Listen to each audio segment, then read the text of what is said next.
On January 24, 2026, the history of the British monarchy was rewritten, not with the roar of cannons or a public proclamation, but with the scratch of a single fountain pen in a silent room. For more than 5 years, critics had demanded it. They called for the Duke of Sussex to be stripped of his status, arguing that one cannot walk away from the crown while continuing to sell its prestige. But for King Charles, the decision was never about public opinion. It was about survival.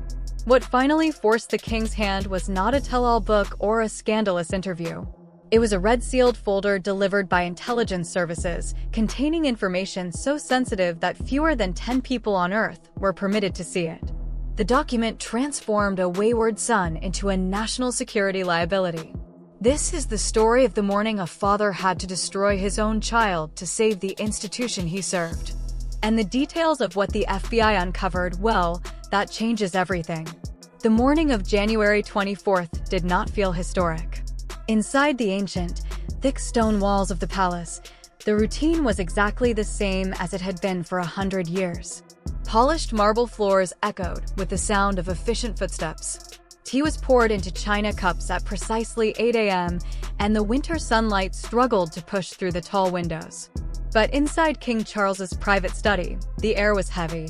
It felt like the moment before a thunderstorm breaks, when the pressure builds until it becomes hard to breathe. King Charles sat alone at his desk. At 77 years old, the weight of the crown was no longer an abstract concept. It was a physical burden, pressing down on his shoulders. He was surrounded by the painted eyes of his ancestors, kings and queens who had navigated wars, abdication crises, and scandals that once threatened to topple the throne. But none of them had faced this. The door to the study opened without a knock. It was the first sign that the day would not be normal. His principal private secretary entered, his face pale, his lips drawn into a tight, grim line. Behind him came 2 senior diplomats. These were not the usual palace aides who managed schedules and charity events. These were men who moved with the quiet, dangerous urgency of a crisis team.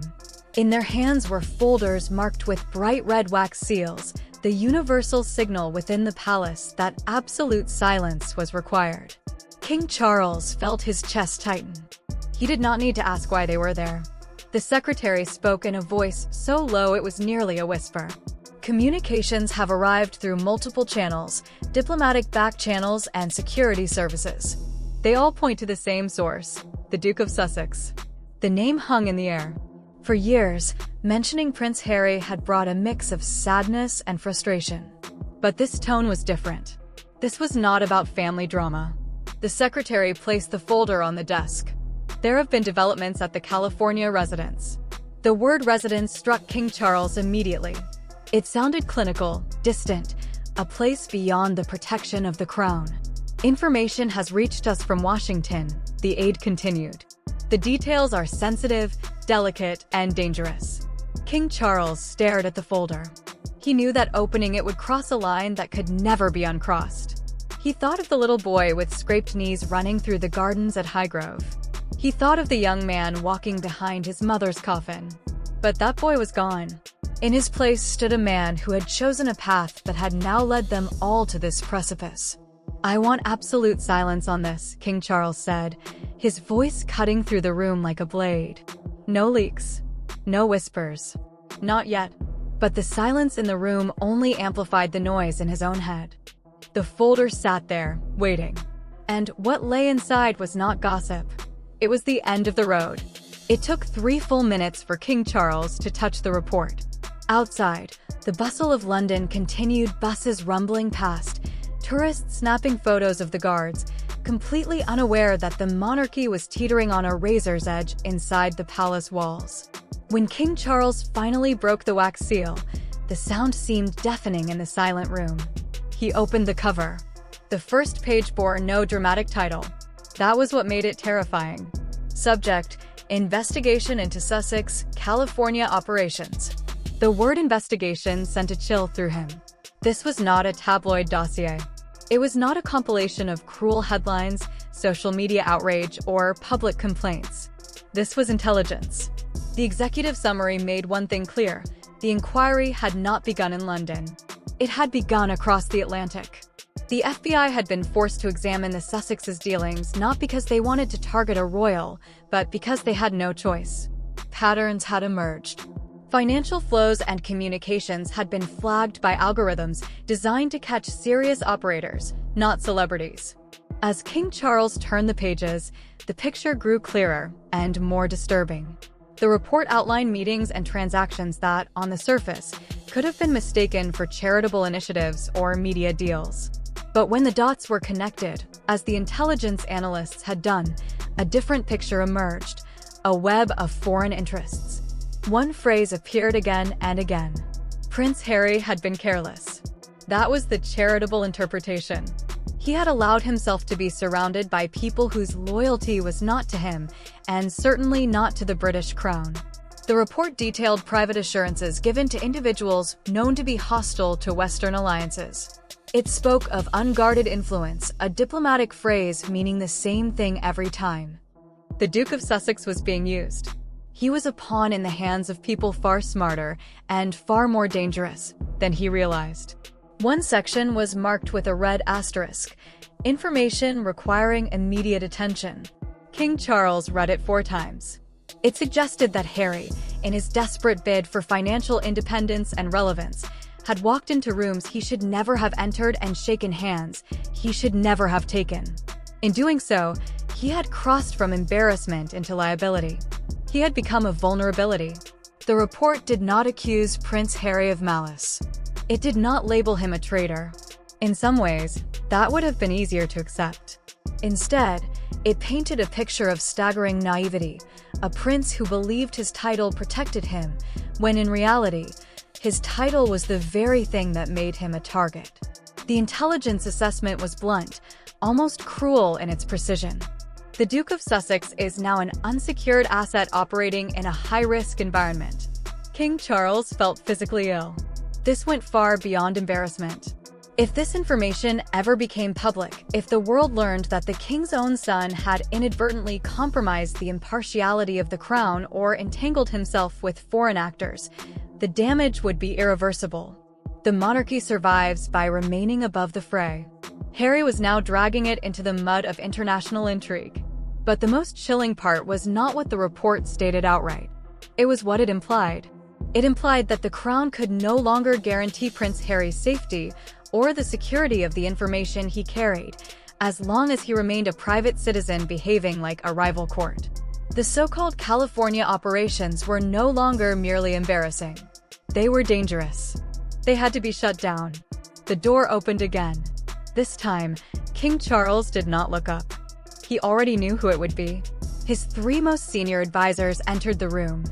These were the men in gray suits, figures Diana had once warned about, the machinery that kept the institution running regardless of who occupied the throne. They positioned themselves before the desk like a tribunal, their expressions grave. They had read the report before it reached the king. They understood the implications. There was no confusion among them, only inevitability. The first advisor spoke, his voice steady and devoid of emotion. "Your Majesty, this is no longer a family matter.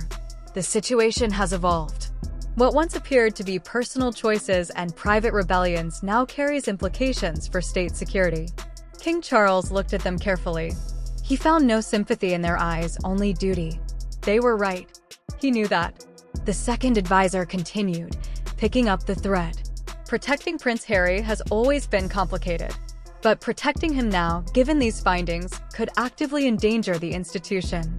If we continue to allow him to use his titles while operating in this manner, it implies the crown endorses these associations." The words landed like punches. Endorsement. That was the key. By allowing Prince Harry to remain a royal highness in name, King Charles would be effectively co-signing every risky deal and every questionable meeting his son conducted in California. The third advisor leaned forward. "We need to discuss containment strategies. If this breaks in the foreign press before we act, we will look weak. Worse, we will look complicit. The narrative won't be that we took decisive action. It will be that we were caught covering up for a liability." Liability. There it was again. King Charles thought of the years he had spent trying to bridge the gap, the phone calls that went unanswered, the olive branches that were snapped in two. He had tried to be a father. But in this room, with this report lying open on his desk, he could not be a father. He had to be the king. "If this becomes public," Charles whispered, the fear unmistakable in his voice, "what survives?" The room fell silent because everyone already knew the answer. If the full extent of Harry's vulnerability and the risks he had taken were exposed while he was still a royal in name, trust in the monarchy would shatter. The public would ask why the king had not acted sooner. They would ask whether King Charles had placed his son above the safety of the nation. "We have to act," one advisor said quietly. "The crown is bigger than any one person. It has survived for 1,000 years because hard decisions were made when they were necessary." King Charles stood and walked to the window, turning his back on them. Outside, the world went on oblivious, orderly, innocent. He knew exactly what they were asking. They were asking him to cut the cord, to publicly and legally sever the tie, to strip the titles not out of spite, but out of necessity. "Prepare the documents," King Charles said softly, his words directed at the glass.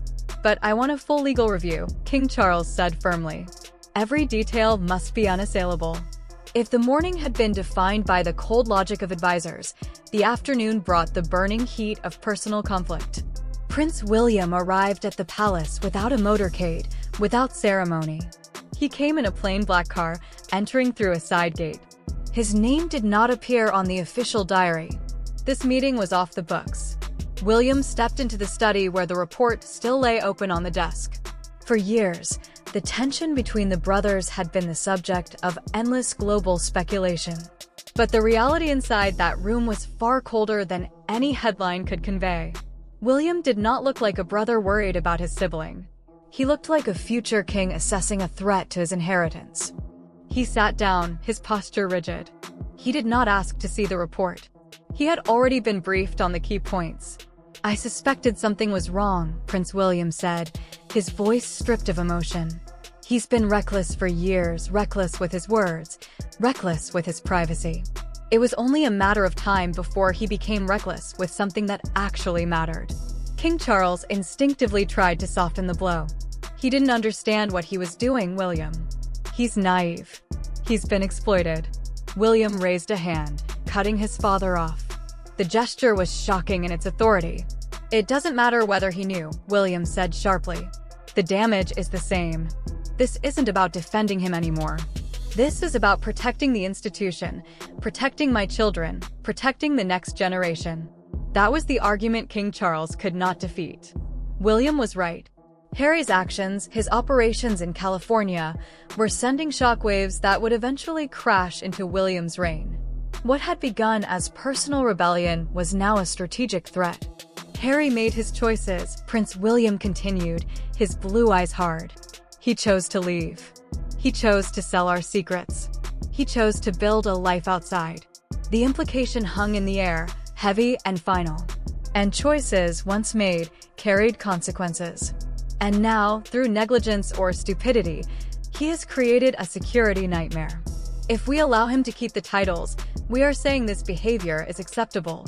"He is still my son," King Charles said quietly. "And he is my brother," Prince William shot back. "But I am the heir and you are the king. We do not have the luxury of sentiment."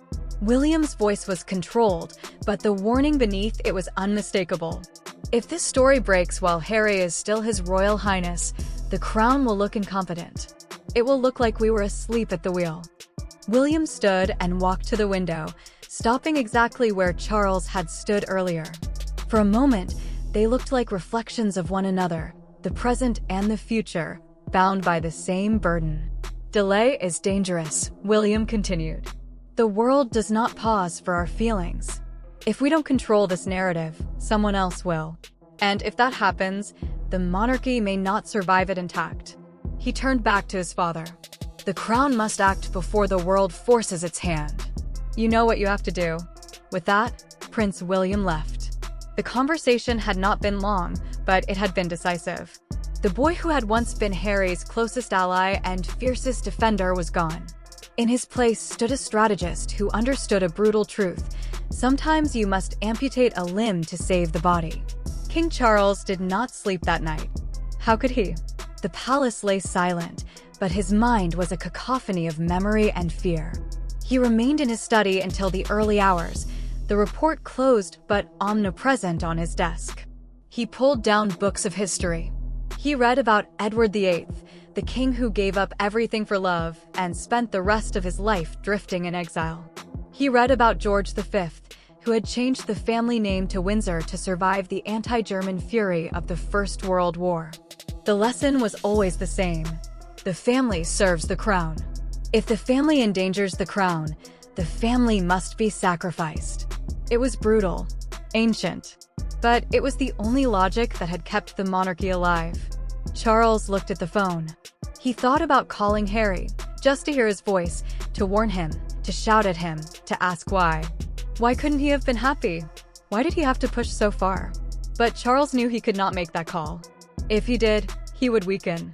He would hear his son's voice, perhaps panic, perhaps denial, and he might hesitate. And hesitation now would be fatal. The legal advisors had also been clear. Any communication on an unsecured line could be recorded, leaked, or weaponized in the inevitable public relations war to come. So the father chose silence. It was a cruel silence, perhaps the cruelest thing he had ever done. He was denying Harry the dignity of a warning, allowing his son to walk into an ambush. But Charles told himself it was necessary. Surprise was the only tactical advantage the palace had left. The night faded into a gray, cheerless dawn. Charles felt older than he ever had. He had survived the deaths of his parents, the collapse of his marriage, the death of Diana. But this was different. This was the deliberate dismantling of his son's life with a signature. It left a cold, hollow ache in the center of his chest. At 9:30 a.m. on January 25th, the machinery of the state began to turn. The legal team arrived with the final documents. They were masterpieces of bureaucratic precision. They did not rage or accuse. They did not moralize. They stated, in dry, clinical language, that due to changed circumstances and alignment with current operational status, the titles and styles held by the Duke of Sussex were being permanently rescinded. King Charles read the document carefully.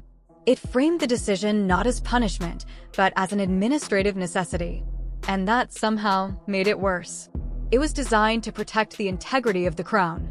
But King Charles knew the truth. It was an erasure. He picked up his pen. His hand trembled, just for a second. He looked down at the paper. This was it. The moment of no return. Once the ink touched the page, Harry would no longer be a royal in any meaningful sense. He would simply be Harry. Charles took a breath, steadied his hand, and signed. Charles R. The scratch of the pen sounded unnaturally loud in the room. It was done. The red seal was applied. The document was collected by an aide wearing white gloves. There was no ceremony, no music, just the quiet shuffling of paper. King Charles leaned back in his chair, staring at the empty space on the desk where the document had been. A strange numbness settled over him. He had done what Prince William demanded. He had done what the intelligence services required. He had protected the crown. And yet, as he sat there in the silence, he knew history would remember this moment. They would remember the king who saved the monarchy. But they would also remember the father who sacrificed his son 5,000 miles away in Montecito, California. The sun was shining. It was 11:43 a.m. local time. The contrast could not have been sharper.